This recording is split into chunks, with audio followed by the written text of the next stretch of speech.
Hello everyone. I would like to start off by thanking each and every one of you for showing up to celebrate and mourn the life of Jenny Notaro. For those of you who I have not had the pleasure of meeting over the years at some sort of family event, I am Jenny's grandson, Eric. To make things a little bit more comfortable for myself, I would like to refer to my grandmother as Nana, just as my cousins, my sister, and I so often did. Nana had a huge impact in my life. She was more than just your normal grandma. She would pick me up from kindergarten and sneak me over to some fast food restaurant on our way home because she knew how much my mom hated it. She loved nothing more than to screw with her two daughters, Pamela and Debbie.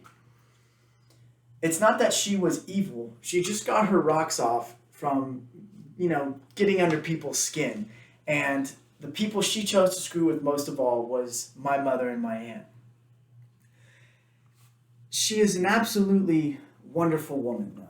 I cannot think of the last time that I went into the backyard and my grandmother was not out there doing some sort of gardening, taking care of the dogs, mowing the grass, or even coming inside to do the dishes and to sweep. She could not stand to sit around and watch TV and do what most grandparents do. She had to be active. She had to be moving.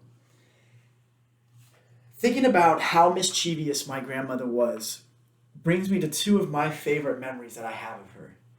The first one, although you can't say that it's one memory because she had to do this at just about any sort of family event, was anytime the entire family would get together to sit down and have dinner, she would have to make a scene.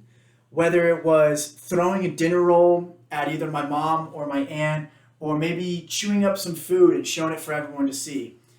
It just made her laugh and it livened up the whole party. The second thing, we should have probably seen as a little bit of a sign to take her driver's license away. But my cousin Chris and I were driving in the car with her to go get some McDonald's. And after she turned the first corner, she smacks into the neighbor's mailbox. My cousin and I looked at her in disbelief because she didn't even blink an eye. She just kept going. And we go, Nana, didn't you see that mailbox?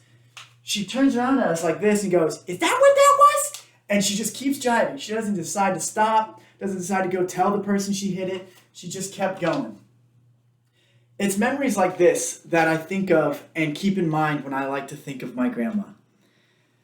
Her and I had many talks about the wonderful life she had, and I find comfort in that knowing, not to be sad about the fact that she is gone, but to realize that she lived the life she wanted to live, and she is happy with the life she had.